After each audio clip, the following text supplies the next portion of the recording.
Assalamualaikum warahmatullahi wabarakatuh. Jumpa lagi bersama Pak Hamid dalam seri tutorial membuat asesmen menggunakan Quizizz dan dipadu dengan ChatGPT. Langsung saja kita buka website yang pertama, yaitu quizizz.com.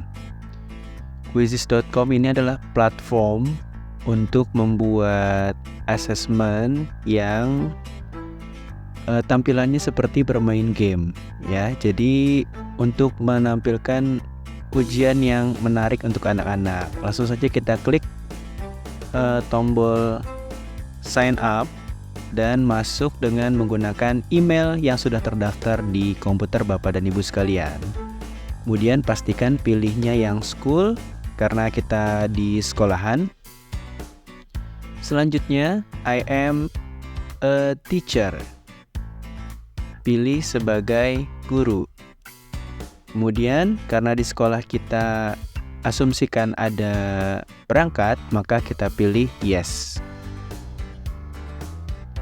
Nah, berikut ini adalah tampilan dari Quizizz. Kita pilih dulu apa mata pelajaran yang kita ajarkan. Ini bisa di skip ya, tapi diisi saja karena saya mengajar matematika, komputer, dan kita isi saja IPA. Kalau sudah, klik save. Kemudian yang pertama harus dilakukan untuk memudahkan adalah yang pertama kita ganti dulu bahasanya dengan cara klik setting. Kemudian di bagian language, English-nya diganti dengan bahasa Indonesia. Oke, kemudian klik simpan perubahan.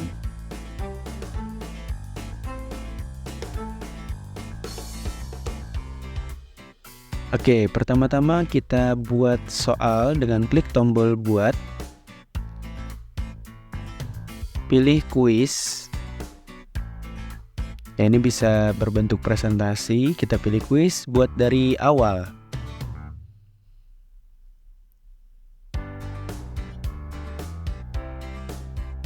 Kalau sudah, kita coba lihat saja. Nah, ini tampilan dari soalnya.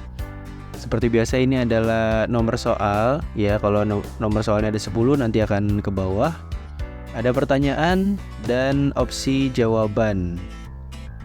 Kalau soalnya adalah pilihan ganda. Untuk menulis soal bisa menuliskan di bagian sini.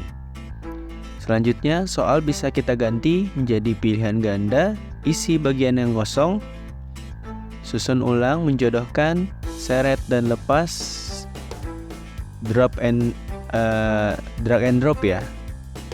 Kemudian bisa juga membuat survei. Untuk yang pertama, kita coba latihan menggunakan pilihan ganda saja. Bobot nilai bisa kita pilih sesuai dengan kebutuhan, dan waktu untuk mengerjakan kita kira-kira saja untuk waktu menjawab siswanya. Selanjutnya, kita juga bisa mencari soal yang sudah dibuat. Misalkan saya mengajar IPA, maka pelajaran sistem pencernaan. Kita ketikkan di bagian sistem pencernaan, klik enter. Kemudian ada pilihan ya, filter atau saringan sesuai dengan yang kita butuhkan. Kelasnya kelas berapa, kemudian mata pelajarannya apa, jumlah soalnya berapa, dan bahasanya juga digunakan apa, bisa bahasa Inggris, bahasa Indonesia. Selanjutnya kita pilih misalkan yang paling atas.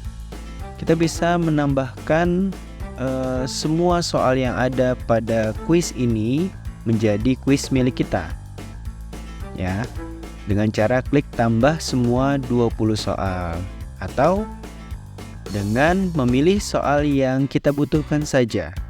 Tambahkan dengan cara klik tambahkan soal. Nah, ini soalnya akan pindah ke sebelah kanan ya, menjadi soal yang akan kita ujikan kepada anak-anak. Ya, misalkan saya pilih yang ini, tambahkan soal. Kemudian satu lagi, klik tambahkan soal. Ya, sekalian juga dicek ya Bapak Ibu, kadang-kadang ada jawaban yang kurang tepat ya, karena bukan kita yang membuat.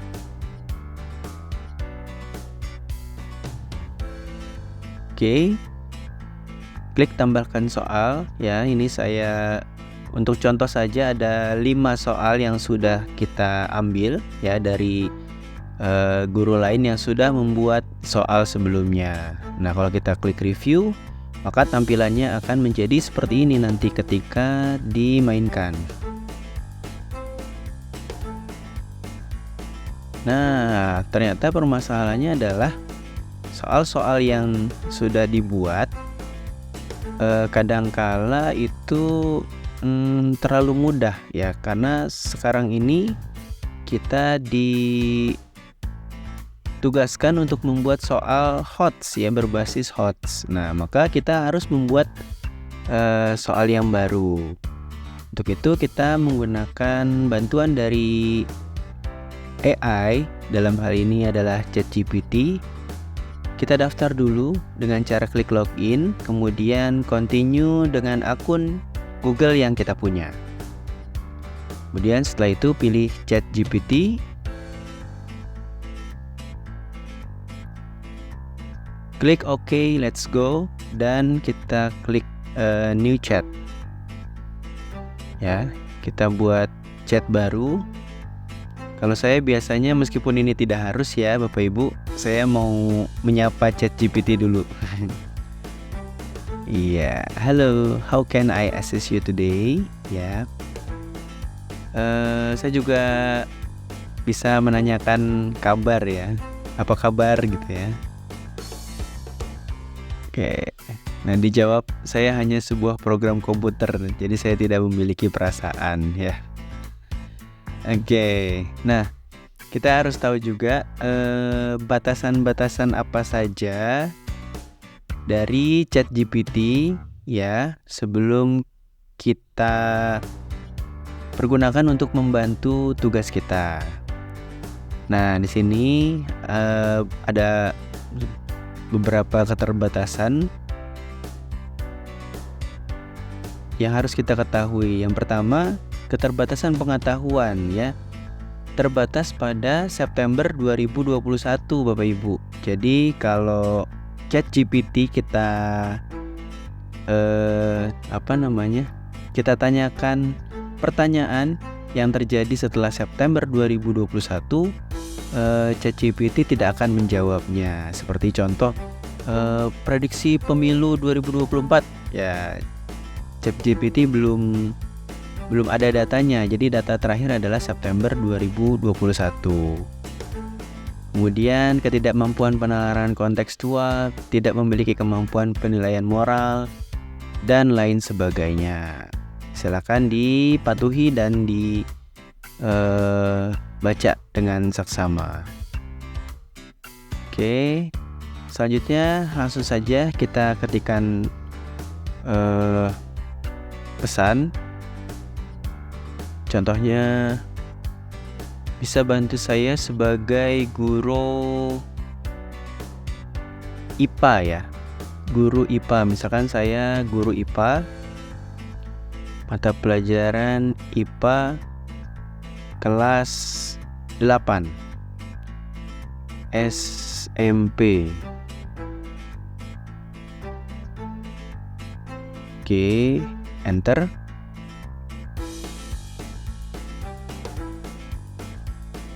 Tentu, saya akan dengan senang hati membantu Anda sebagai guru mata pelajaran IPA. Kemudian tadi kita ingin membuat soal tentang sistem pencernaan. Maka kita harus memberikan input dulu kepada ChatGPT. Kita tanyakan dulu tentang materi sistem pencernaan. Jelaskan saya tentang materi sistem pencernaan mata pelajaran IPA kelas 8 SMP. Oke.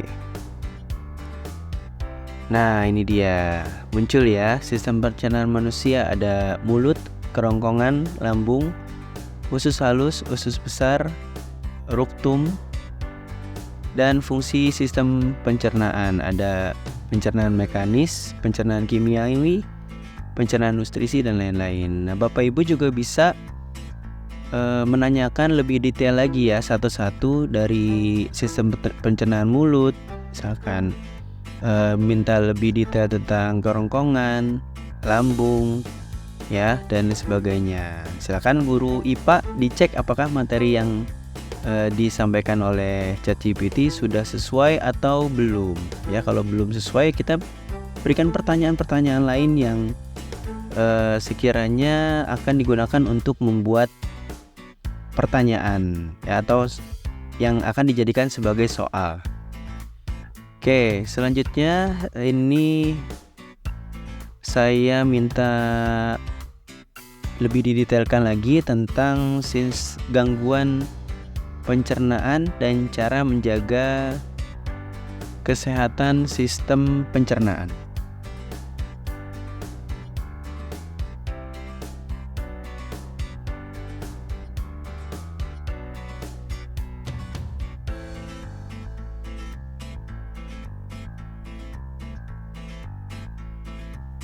Oke, tentu. Ya, pasti jawabannya tentu ya.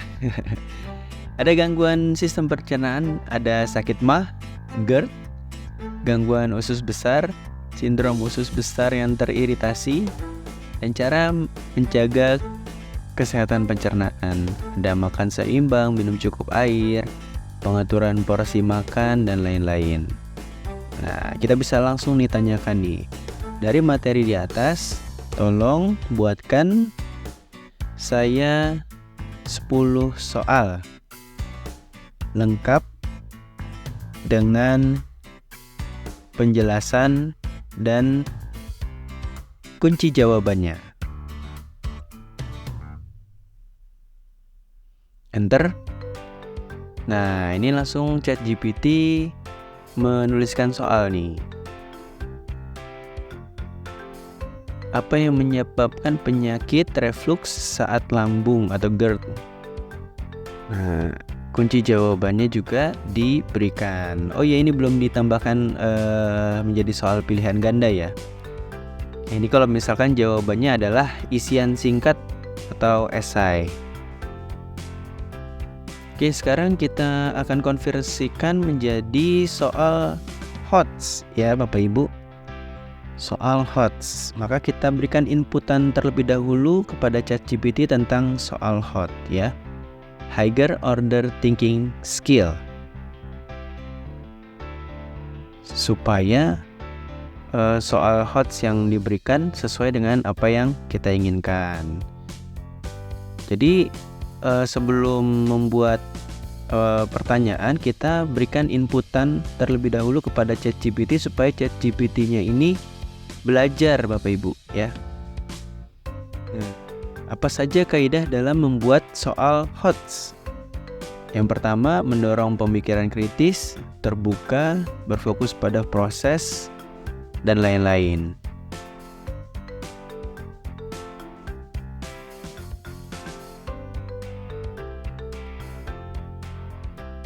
Oke, selanjutnya tolong ubah soal yang tadi sudah kita buat ya. Soal di atas, tolong ubah 10 soal di atas menjadi soal berbasis HOTS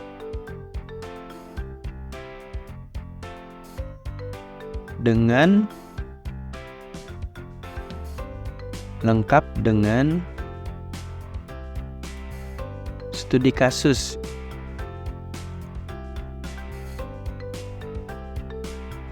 Ini salah ya, pilihan gandanya belum ditambahkan.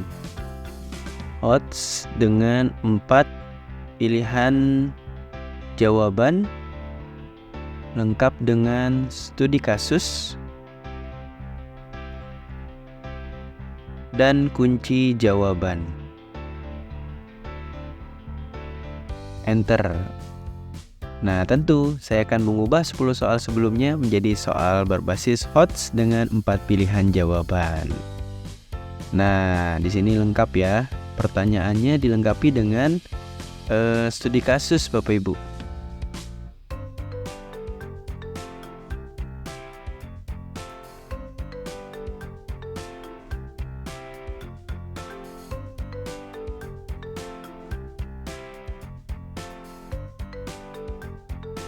Nah, kalau terjadi seperti ini, itu tandanya servernya sedang banyak yang akses. Klik continue generating saja. Oke, soal nomor 9. Dan terakhir adalah soal nomor 10.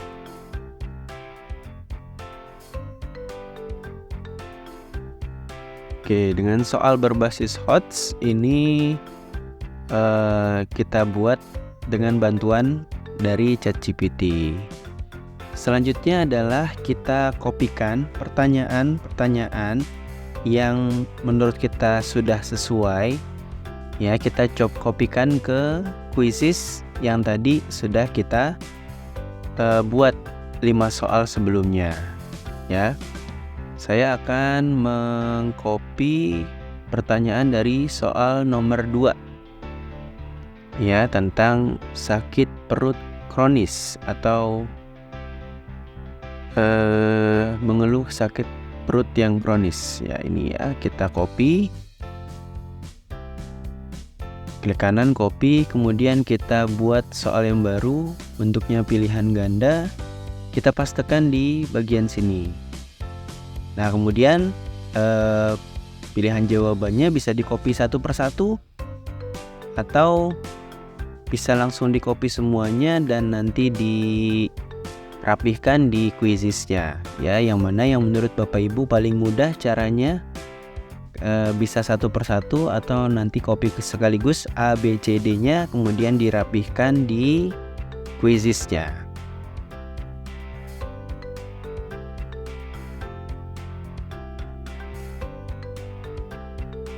Oke, setelah selesai di copy, jangan lupa tandai jawaban yang benarnya. Tadi jawaban benar yang A ya, kalau tidak salah. Kemudian waktu mengerjakannya, karena ini soal berbasis HOT, maka waktunya akan saya tambahkan menjadi 1 menit. Kalau sudah, klik simpan. Nah, ini dia tadi 6 soal yang sudah kita buat. Bapak Ibu silakan membuat soal dan mencobanya sesuai dengan kebutuhan. Ya, ini bisa dikopikan semua soal yang ada di sini atau kita copy bagian soal yang perlu saja. Oke, di bagian khusus kita bisa juga menambahkan gambar-gambar untuk memudahkan siswa dalam menjawab. Nah, ini bisa dijadikan PR, bisa jadikan mode kertas. Ya, mode kertas ini digunakan kalau tidak ada gadget di dalam kelas. Oke, kita main, caranya klik klasik. Kemudian di bagian ini tidak perlu ada yang dirubah ya, kalau misalkan soalnya diacak. Lanjutkan saja.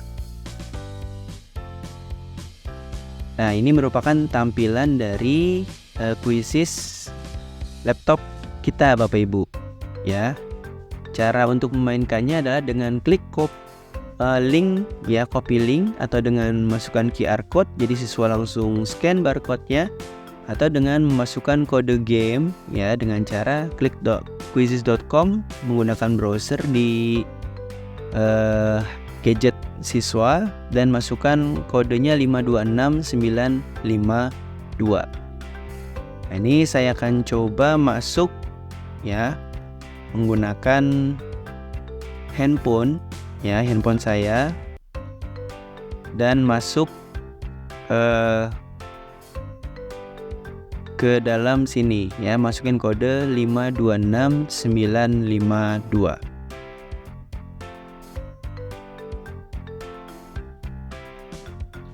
Oke.